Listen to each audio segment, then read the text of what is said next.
Hey everyone, it's LethalLogicAxe. Welcome back to another video. So this video is going to be a little bit different. I picked up this cool lock off of Amazon made by FJM Security Products. Now, this is a disk detainer lock. Actually, the first disk detainer lock in my possession. I got this lock in anticipation of being able to get a Sparrows disk pick. God, that sounds wrong. A Sparrows disk detainer pick. But as we all know, they are still sold out, which is really unfortunate. So I had this lock sitting on my desk for maybe a couple hours before the urge started to settle in, and I just had to pick this lock by whatever means necessary. So I decided to start making a disk detainer pick. I got about halfway through the process before realizing I should probably start documenting this, because I kind of have a YouTube channel, so that's what this is. This video is going to be the making of my disk detainer pick. Hopefully it works. So I'm actually going to flip over to my Chrome browser here. This is what I made in Tinkercad to be the disk detainer pick. So we have like a tensioning handle here, and then this would be a knob, and we've got a hole here for the pick tip as well as the tensioner pieces. So, flip back to the desk. I did manage to get these printed out. They came out beautifully, although sadly there is a little seam, because you kind of can't avoid that with a 3D printer. But they still work pretty good, and this rotates very cleanly in here. I also stuck some bits of metal down in there. These were actually originally just pieces of welding rod. I banged all the flux off and shoved them down in those holes, glued them in place, and I kind of filed them down a little bit. So they work quite good to tension this, actually.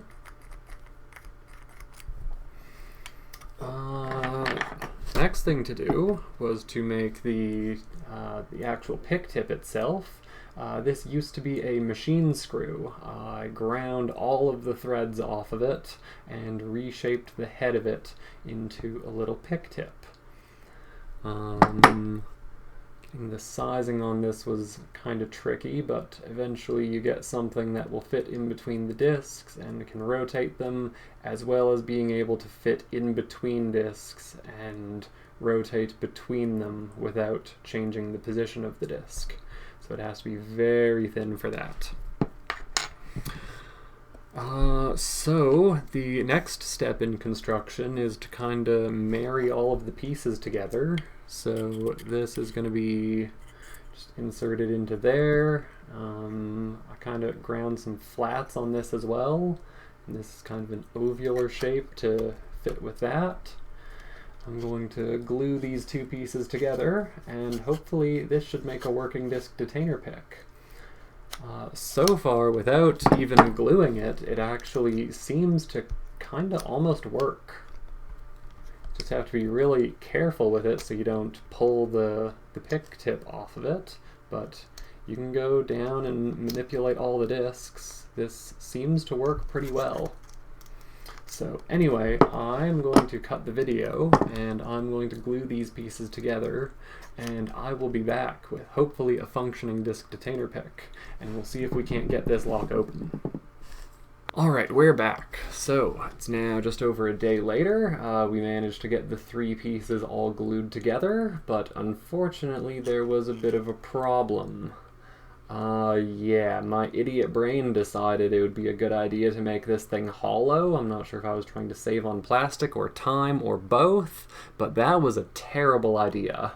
I tried to start picking that disk detainer lock, and I was hearing some cracks coming out of this as I was using it, and eventually it just kind of broke. So yeah. I had to print out a new one of these, and hopefully I can actually separate the pick tip from all of this plastic without breaking the rest of this. Going to flip over here to Cura for a second. This is the program I use to slice my 3D models. So here we have the old version on the left and the new version on the right. As you can see, the old version was completely hollow on the inside. This new one is 100% solid, and also the hole that the pick tip goes into is much, much longer. So all of the excess glue has a place to go, hopefully.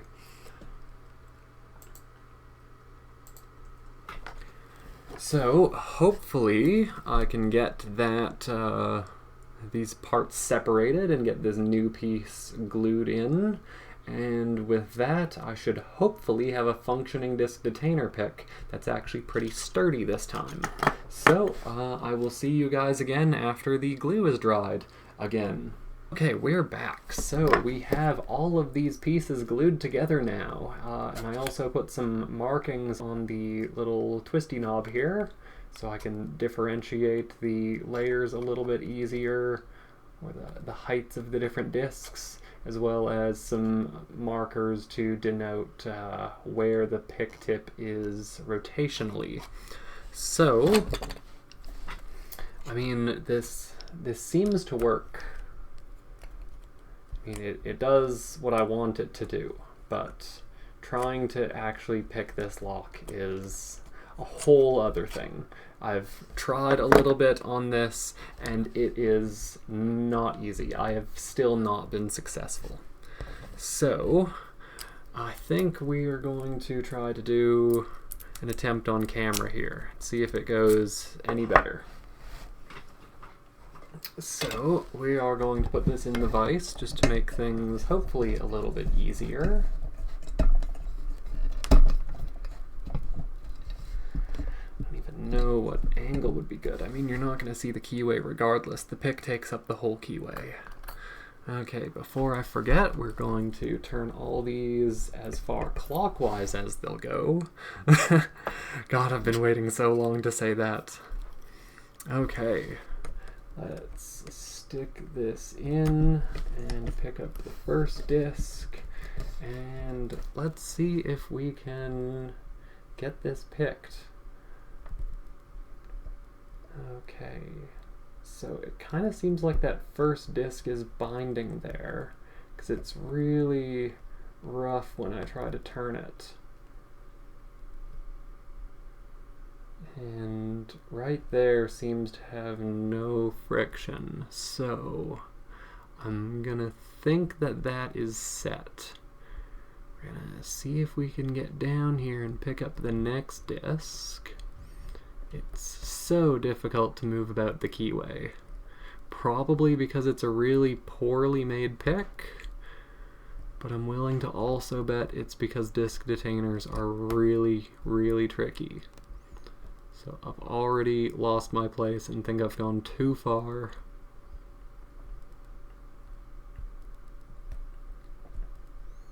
Don't know if that's the same binding disc from before. 'Cause yeah, it kind of seems to snap into a position there.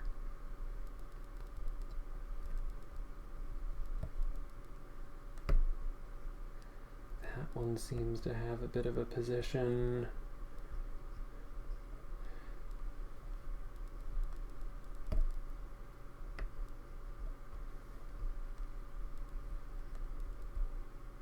No, I'm between discs. Okay, that has to be a disc, but that one's not binding at all. I don't know if it's common for all the discs to bind in just like a 1, 2, 3, 4, 5 kind of order, or if they're random like pin tumbler locks.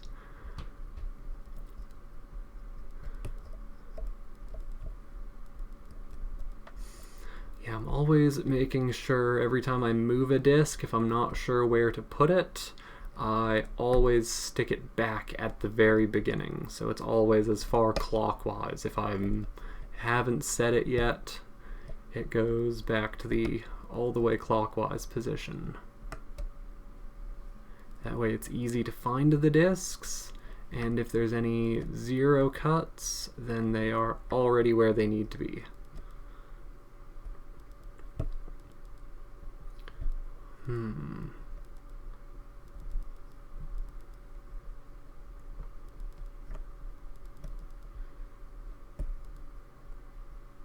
Okay. might be set.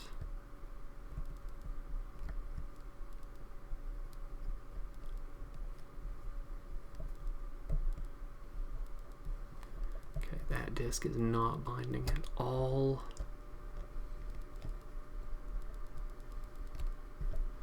Neither is that one.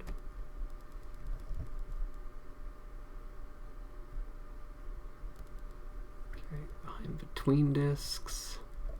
Okay, that's a disk. That one is not binding.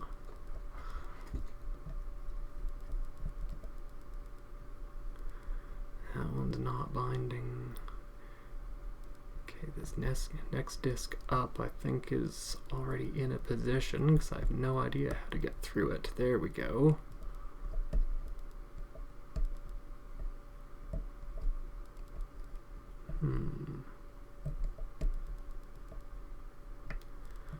I have no idea what's going on with that disk.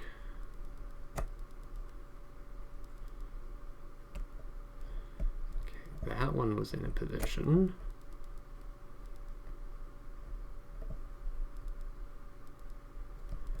That one is binding. I think that one likes to be a zero cut though. And I feel like I'm all the way back up at the top now.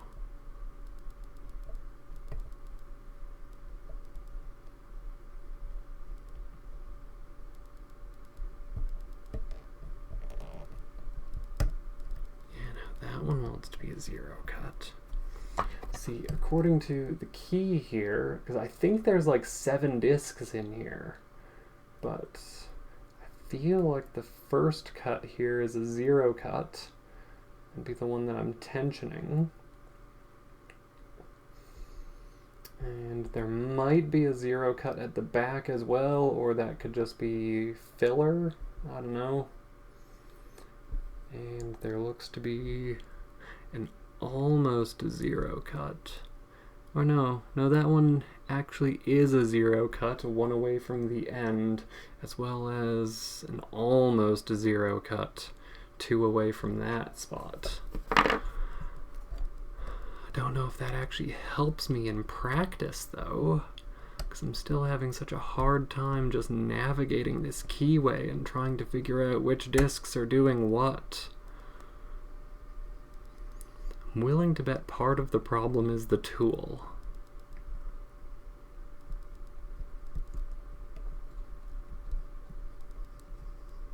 Okay. Yeah, I'm between disks again, and I can't figure out how to get there. We go. I think now I made it into the next disk.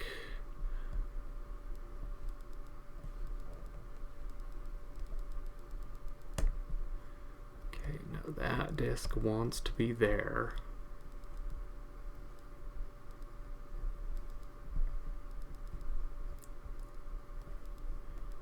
Come on, go down to the next layer. There we go.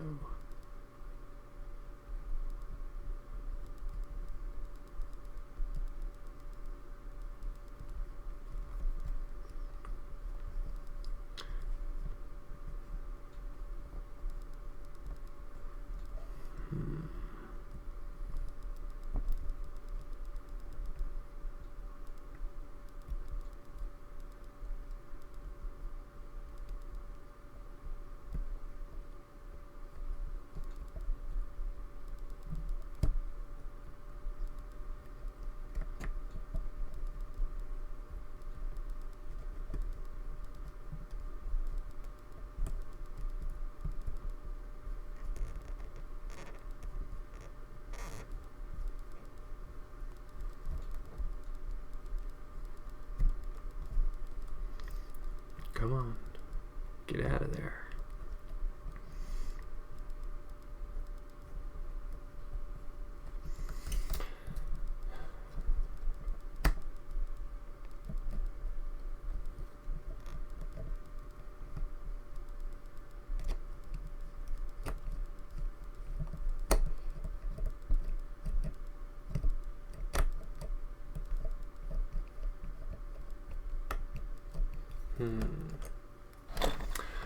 Okay, well, this video has gone on long enough.